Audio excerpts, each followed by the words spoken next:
ये दुनिया में अगर देख रही हूँ, चाहे राम मंदिर जा रही हूँ, चाहे गुरुद्वारे जा रही हूँ, चाहे मस्जिद जा रही हूँ, कहीं हिंदुस्तान में घूम रही हूँ माँ की वजह से। माँ ने दुनिया दिखाई है ना, अगर माँ तकलीफ में है तो बेटी कहाँ से होगी। बेटी को तो तकलीफ होगी ना पहले ही। तो वो ऐसे धमकियां देके जा रहे हैं, तेरी लड़की इस्लाम से निकल रही, ये हो गया वो हो गया, मतलब उसका जनाजा नहीं होगा, उसको हम पढ़ेंगे नहीं, कब्रिस्तान में जगह नहीं देंगे। हाँ जी, कब्रिस्तान में जगह नहीं देंगे, जनाजा नहीं पढ़ेंगे उसका, और वो इधर आनी नहीं चाहिए। मेरी माँ को बोल रहे वो भाई मैं क्यों नहीं आने चाहिए, मैं कौन सा गुनाह कर दिया, मैं तो एक राम मंदिर गई हूँ ना, समाज से सेवा करती हूँ तभी जाती हूँ ना, ऐसे तो कोई मैंने गुनाह तो नहीं किया, बट इस चीज में कहीं ना कहीं इमोशन हो जाती है। क्यों इतना टेंशन ले रही हैं? इतनी सिक्योरिटी एजेंसीज हैं, आप वो ले सकती हैं, आपको कौन ऐसे कुछ छेड़ सकता है?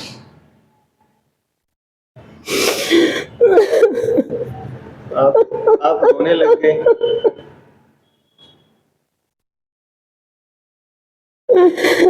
सर मेरे भी छोटे बच्चे हैं, मैं नहीं कहती कि ऐसा कुछ होए, बट अगर मैं कहती हूँ मैं अपने लिए नहीं रो रही हूँ, मैं अपने लिए नहीं हारी हूँ, मैं उनको यही रिक्वेस्ट कर रही हूँ मेरी माँ को तकलीफ ना दे, मेरी माँ के पास मत जाए, क्योंकि मैं एक माँ होती है जिसने दुनिया दिखाई है, जिन्होंने पाला पोसा इतना बड़ा किया, अगर आज हमारी वजह से अपने माँ बाप को तकलीफ होए तो वो नहीं होनी चाहिए, या मेरी बहनों को, हमें भाई का सहारा भी नहीं है, या मेरी बहनों को तकलीफ होए, तो इसलिए सर मैं अभी 3-4 दिन से रो रही हूँ, मैं पछता रही हूँ कि मैं वो वाइट क्यों दी। नेशन स्पेन न्यूज में आप सभी का स्वागत है और मैं हूं शाहनवाज। आज की खास मुलाकात में हमारे साथ मौजूद हैं डिस्ट्रिक्ट प्रेसिडेंट महिला विंग सदिका खान जी। मैम स्वागत है आपका हमारे चैनल पर। शुक्रिया सर आपका बहुत बहुत, आपके चैनल के माध्यम से सब लोग मुझे सुनेंगे, जो कमेंट कर रहे हैं वो भी सुनेंगे। सदिका मैम, इन दिनों आप बहुत ज़्यादा वायरल चल रही हैं। आपने अभी जो अयोध्या में रामलला जी की प्राण प्रतिष्ठा हुई है, आप वहाँ पे गए, आपने वहाँ पे विजिट किया, किस तरह से आपको लगा वहाँ पे जाके, किस तरह का एक्सपीरियंस रहा वहाँ का आपका?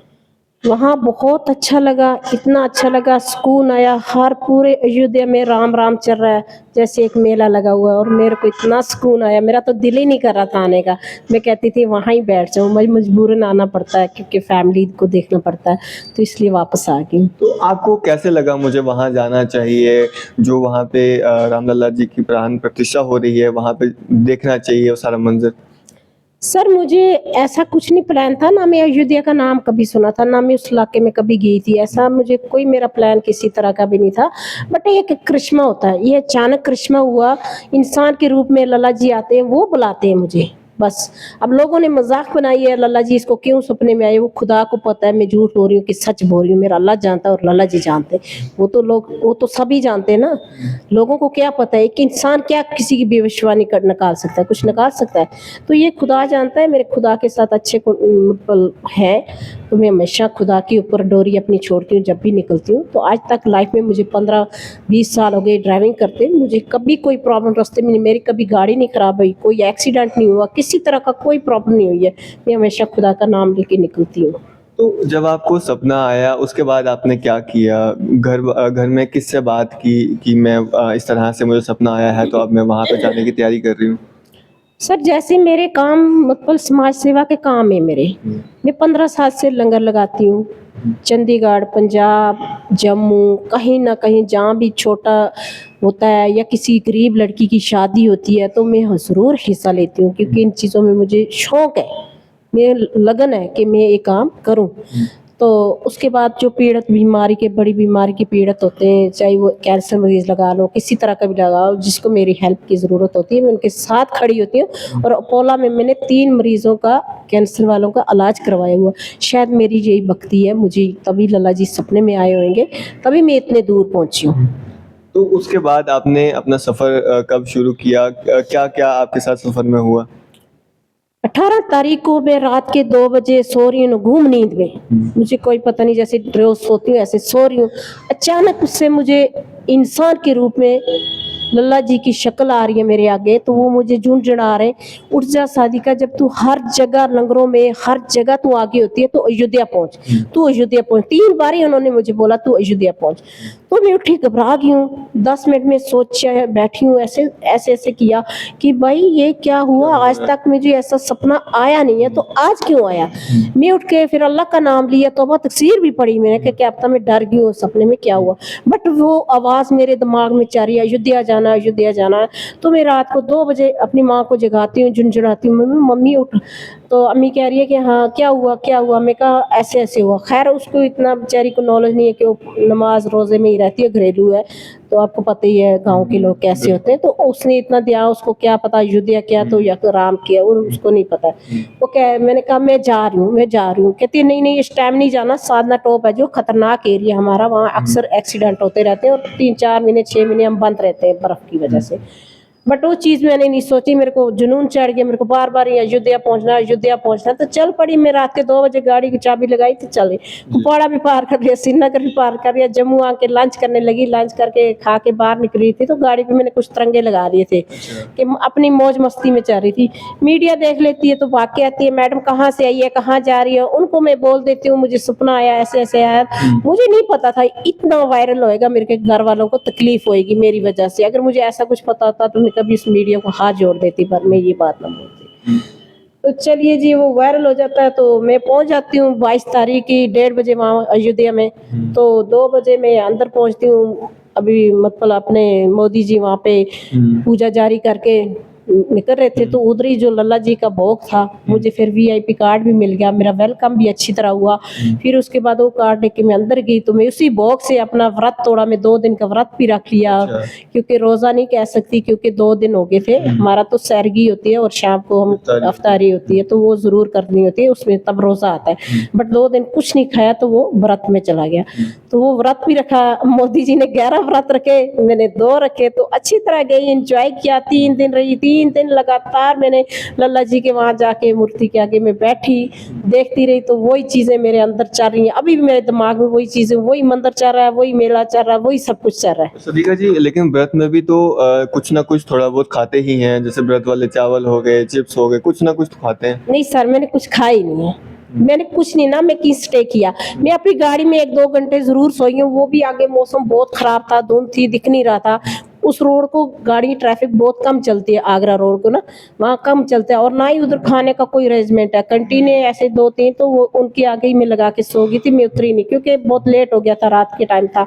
मैंने कहा अकेली लेडीज हो, अगर नीचे उतरूंगी तो कुछ भी हो सकता है। बट फिर भी खैर मेरे साथ नहीं ऐसा कुछ हुआ, बट मैं बहुत अच्छी तरह गई हूँ। तो वो मैंने कुछ नहीं खाया ऐसा व्रत वाला। तो अब आपको क्या लगता है, जिस आप यहाँ से वहाँ चले गए, अब लोग आपको इतना वो तंग कर रहे हैं, कमेंट्स कर रहे हैं, तो आप अकेले थोड़ी थे वहाँ पे जाने वाले, और भी लोग थे। अकेली में कहाँ थी, आप खुद सोचिए। एक लड़की हमारी छोटी है, वो भी 20-22 साल की होगी मुझे लगता है, वो पैदल चल के 29 तारीख को पहुंची अयोध्या में, पैरों में छाले। क्या वो नहीं है मैसेज दे रही है, एकता का मैसेज दे रही है ना, भाईचारे का दे रही है ना। एक हमारी उड़ी में लड़की है पहाड़ी 20 साल की, उसने भजन गाया, तो उसके भजन को सुन के बंदा कितना नगूम होता है। तो मेरी अकेली की बात नहीं। उसके बाद हमारे जो दिल्ली से हाजी साहब, मौलवी साहब वो कर रहे हैं, मतलब बोल रहे, उनके ऊपर भी फतवा जारी हो गया, तो वो अकेली तो नहीं है। और उसके बाद ये तो चलो हम लोग वायरल हुए 3-4, इनकी चीज बोलती हूँ। और मैंने आम बंदा वहां पे देखा, लाइन लगा हुआ, मुस्लिम भी, आम बंदा। और वहाँ के लोकल मुस्लिम है जो, उनसे मैंने पूछा, क्योंकि मैं 3 दिन घूमती रही, उनसे मैंने पूछा कि राम मंदिर बनना अच्छा हुआ आपके लिए? कहते बहुत अच्छा हुआ, हम तो भूखे मर रहे थे यहाँ पे। तो हमें आज कितने दिन से हम पता नहीं 4-4, 5-5 हजार रुपया दिन की सेल कर रहे हैं। हम तो मोदी जी का शुक्रिया अदा करें, जिन्होंने 70 से 500 साल का मसला 1 मिनट में जगा के उन्होंने हमें रोजी रोटी दिया। हम मोदी जी को नहीं याद करेंगे, किसको करेंगे, जिसपे हमारे बच्चे पढ़ रहे। आप सुनिए ना, ये लोग फतवे जारी करने के लिए तो बहुत आगे आ जाते हैं। जो कोरोना को 5 साल हो गए, मेरे को लगता है 4-5 साल तो हो गए, फ्री राशन खा रहे हैं, मोदी जी ने रखा हुआ, तो वो क्यों खा रहे? ना खाए ना। और हमारे, आप एक चीज सोचो, जो अनाज उगल रहा है, अनाज चावल लगा लो, तेल लगा लो, हल्दी मिर्ची, वो कौन करता है? वो सिख करते, बिहारी करते हैं, बिहार के। इसी पे पूरा हिंदुस्तान चल रहा है। तो आप लोग मत खाओ, आप अपने घर में उगा के खाओ ना।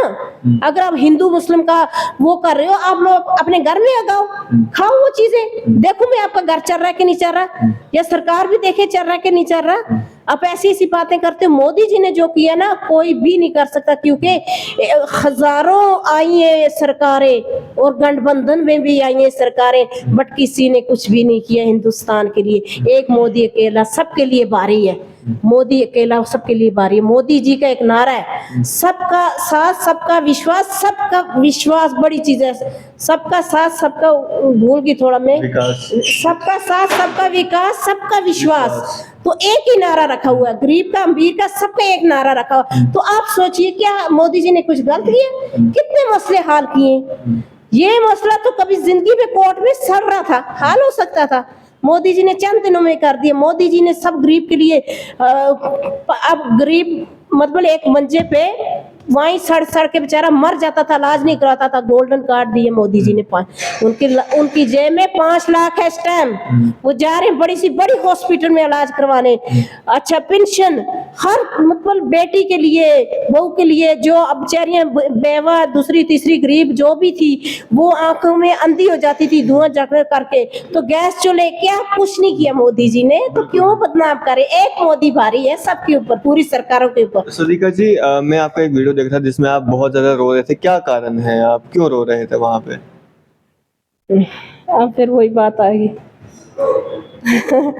अब रो क्यों रहे थे? मतलब आप चले गए यहाँ से राम मंदिर, वहां पे आपने उनके दर्शन भी किए, तो उसके बाद आके यहाँ पे आपके साथ चले जो कुछ हो रहा है, तो आप क्यों रो रहे हैं? इस बात पे सर मुझे रोना आ जाता है, क्योंकि क्या वजह है? कोई मौलवी लोग जाते हैं मेरे घर पे, मेरी माँ नहीं जानती हो, क्योंकि अकेली माँ है घर में, कोई और दूसरा होता तो जान करके रखता या फोटो खींच के रखता उनका। अच्छा। कि मेरी माँ फोन फान नहीं चलाती, बुजुर्ग है और वो इन चीज़ों में उसको है भी नहीं। बट जहाँ पे माँ परेशान होती है, जिसने हमें दुनिया दिखाई, ये दुनिया में अगर देख रही हूँ, चाहे राम मंदिर जा रही हूँ, चाहे गुरुद्वारे जा रही हूँ, चाहे मस्जिद जा रही हूँ, कहीं हिंदुस्तान में घूम रही हूँ माँ की वजह से। माँ ने दुनिया दिखाई है ना, अगर माँ तकलीफ में है तो बेटी कहाँ से होगी? बेटी को तो तकलीफ होगी ना पहले ही।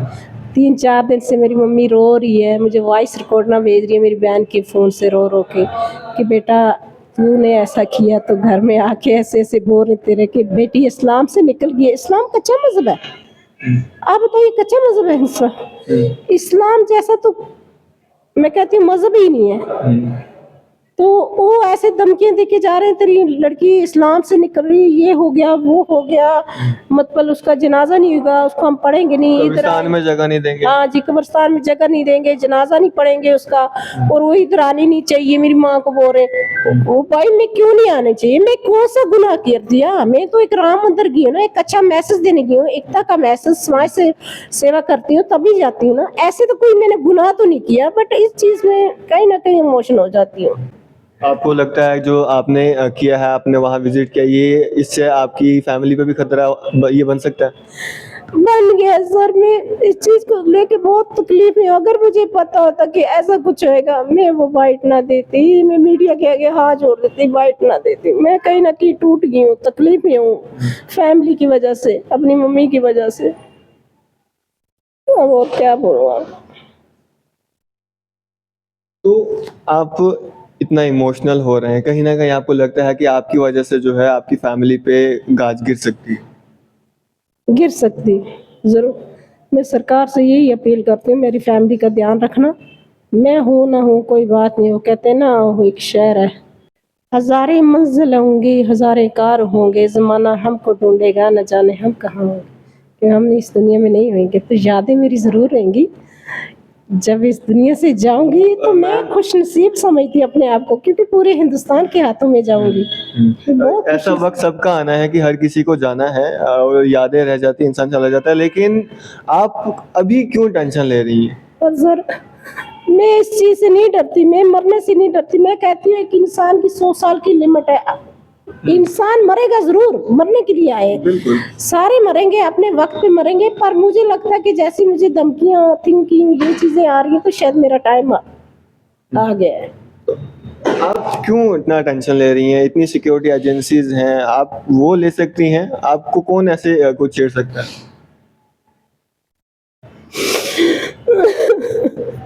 आप रोने लग गए।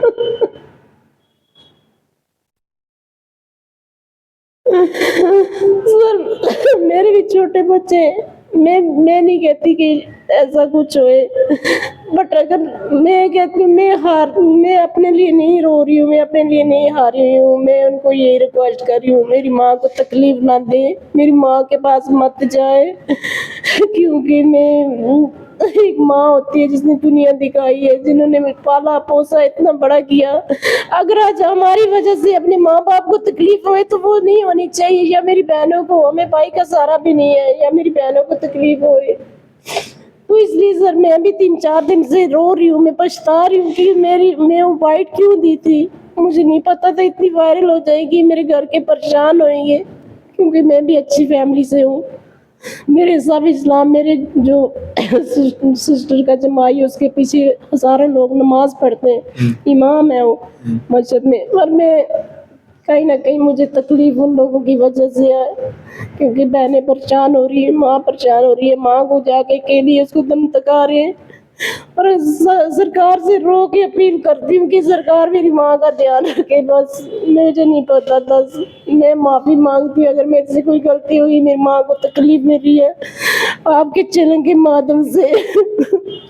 आप रोइए नहीं, आप बेफिक्र रहिए। आप एक काम क्यों नहीं करते, आप सिक्योरिटी क्यों नहीं ले लेते हैं? बट अभी तक कुछ दिया नहीं है, क्योंकि मेरी वीडियो तो सारे देख ही रहे ना, सारा स्टाफ देख रहा है, सिविल डिपार्टमेंट भी देख रहा है, सारे हर तरह के देख रहे हैं, बट उनको देनी चाहिए। मैं कैसे जाऊं, मैं तो इस होटल में रुकी हुई हूँ, कितने दिन हो गए।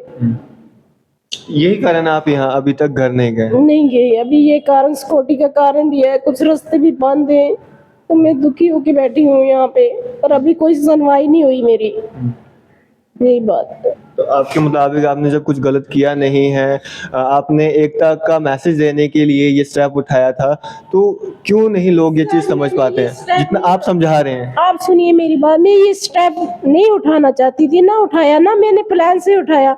ये मुझे बस मेरा खुदा देख रहा है मेरे को, जब मेरे आंसू चाह रहे, मेरा दिल रो रहा है, मेरा दिमाग, आंखें नहीं रो रही है, ये दिल रो रहा है, क्योंकि मैं एक सच्ची हूँ, अल्लाह देख रहा है। अगर मैं गलत होती तो मुझे रास्ते में पता नहीं कैसे क्या हो जाता मेरे साथ। मैं सच्ची हूँ, अल्लाह देख रहा है। लोगों ने मजाक बना दी है मेरी भी और राम जी की भी, बटे मजाक ना बनाए प्लीज। तो लोग तो ये भी कह रहे हैं कि राम भगवान हमें सपने में कभी नहीं आए, तो इनको सदीका जी को कैसे आ गए? सर मैं अपनी भविष्यवाणी तो नहीं जानती ना, लोगों की जानती हूँ, बट मुझे आए, मैं तभी कह रही हूँ ना, मैं झूठ नहीं बोलती ना, मैं क्यों झूठ बोलूंगी। आप सोचिए एक लेडीज को इतने दूर जाना, इतना मतलब 1500-1600 किलोमीटर मजाक नहीं होता, कोई गाड़ी चला के दिखाए, रात दिन मैंने ड्राइविंग की है, तो मैं पहुंची, मुझे क्या जरूरत पड़ी थी ये चीज। देखो सेलिब्रिटी तो मैं पहले भी थी, 15 साल से मैं लंगर चलाती हूँ, हर लंगर पे मैं हमेशा न्यूज़ में होती हूँ, चर्चा में होती हूँ। उसके बाद मैंने 20 में मैंने इलेक्शन लड़ा हुआ है, डीडीसी चुनाव फाइट की हुई है बीजेपी के टिकट पे, तो वो भी मैं किया हुआ है। उसके बाद मैं डिस्ट्रिक्ट सेक्रेटरी हूँ, को इंचार्ज रही हूँ, आज मैं प्रेसिडेंट हूँ डिस्ट्रिक्ट प्रेसिडेंट मेला विंग की। तो मैं किस चीज़ के लिए मतलब पब्लिसिटी लेती बताइए, मेरे पास सब कुछ है। जिसके पास नहीं होता, कोई आम बंदा होता है, वो कहता है हाँ जी मेरे को पब्लिसिटी चाहिए, मेरे को तो कुछ ऐसा जरूरत नहीं थी। लेकिन लोग तो कह रहे हैं कि ये पब्लिसिटी के लिए सब किया इन्होंने। वही लोगों को ही जवाब दे रही हूँ ना, मेरे पास सब कुछ है तो मैंने पब्लिसिटी किस लिए करनी है। पब्लिसिटी एक आम बंदे को चाहिए होती है, मैंने तो सब कुछ है। अगर मुझे लगता, आप 2 मिनट सोचिए, अगर मुझे पब्लिसिटी लगता, क्योंकि एक मैं कश्मीर में मुस्लिम एरिया में रहती हूँ, ठीक है, मुझे इलेक्शन लड़ा है वहाँ से, एमएलए का भी मैंने तैयारी कर रही हूँ, इलेक्शन लड़ना है। अगर मुझे ऐसा कुछ मेरे दिमाग में होता, पहले नंबर पे तो यही सोचती ना मैं कि मैं इलेक्शन लड़ूंगी, मुसलमानों से वोट लेना, मुझे हिंदू से वोट नहीं लेना, क्योंकि हिंदू तो हमारे उधर है ही नहीं, तो फिर मैं क्यों करती। सोचिए आप, कॉमन सेंस है ये चीज, सोचिए हो सकता है। मुझे पहले तो अपना वही देखना, फ्यूचर देखना था ना, कि मैं इलेक्शन लड़ना है, मैंने एक मुसलमान के घर में घुसना है, जाके मुझे वोट दीजिए, तो मैं क्यों करती पब्लिसिटी। ये मैं छुप के भी कर सकती थी, बट ऐसा कुछ नहीं था। ये मुझे राम लल्ला जी आए हुए थे, मैं चली गई, कोई बात नहीं, और मैं अपने काम करती रहूंगी, समाज सेवा करती रहूंगी, हर तरह के काम करूंगी जो मैं आज तक करती आई हूँ। मैं इनकी धमकियों से नहीं डरती, यही रिक्वेस्ट है, मेरी फैमिली की रक्षा होनी चाहिए बस। आपने जब सपना देखा, आपको कैसे पहचान हुई कि ये राम लल्ला जी ही हैं, कोई और भी हो सकता है? नहीं और कोई नहीं था एक्चुअली। मैं मेरी रैश चंडीगढ़ के अंदर है, अच्छा तो वहाँ पे मैं हमेशा लल्ला जी को, मेरी हिंदू जो फ्रेंड है वो पूजा पाठ करती रहती है, तो मैं देखा हुआ है लल्ला जी की पूरी मैंने तस्वीर देखी हुई है ना, तो उसी के रूप में आया ना, तो तभी मैं अपने दावे से कह रही हूँ कि मुझे लल्ला जी आए थे। हाँ लल्ला जी ही ने हाँ आपको बुलाया था तभी। बिल्कुल बिल्कुल, हाँ जी हाँ जी। तो अब लोगों के लिए क्या मैसेज रहेगा आपका, जिस तरह से तंग कर रहे हैं आपको? लोगों के लिए यही मैसेज रहेगा, वो मेरा रोना भी देख रहे हैं, मुझे भी देख रहे हैं, सुन पा रहे हैं हर तरह की मेरी बात।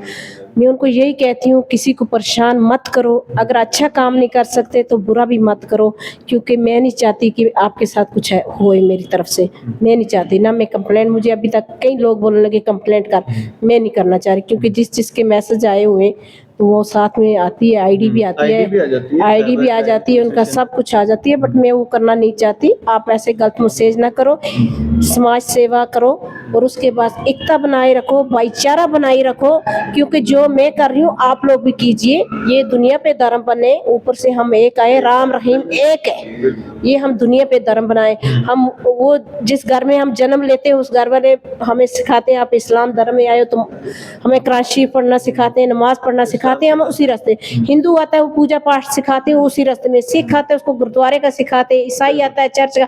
मतलब ये चीजें हमारे दुनिया पे धर्म बांटे हुए, तो आप मत कीजिए, किसी जगह नहीं लिखा हुआ, आप कहीं जाओ, आपका दिल जहाँ कर रहा है जा सकते हो आप, ये खुदा की मर्जी होती है, आपकी मर्जी नहीं है, बंदे की कोई ताकत नहीं है। तो बाकी बस चलिए, शुक्रिया हमारे से बातचीत करने के लिए। शुक्रिया, थैंक यू सो मच आपका। तो ये थे हमारे साथ सदीका खान जी, महिला विंग डिस्ट्रिक्ट प्रेसिडेंट कुपवाड़ा से हमारे साथ बातचीत कर रहे थे। आपकी सब पे क्या राय है, आप भी अपनी राय जो है कमेंट्स बॉक्स में जरूर दें, और भी इस तरह की अपडेट्स के लिए जुड़ रहे हैं हमारे साथ और देखते रहे नेशन स्टार न्यूज़।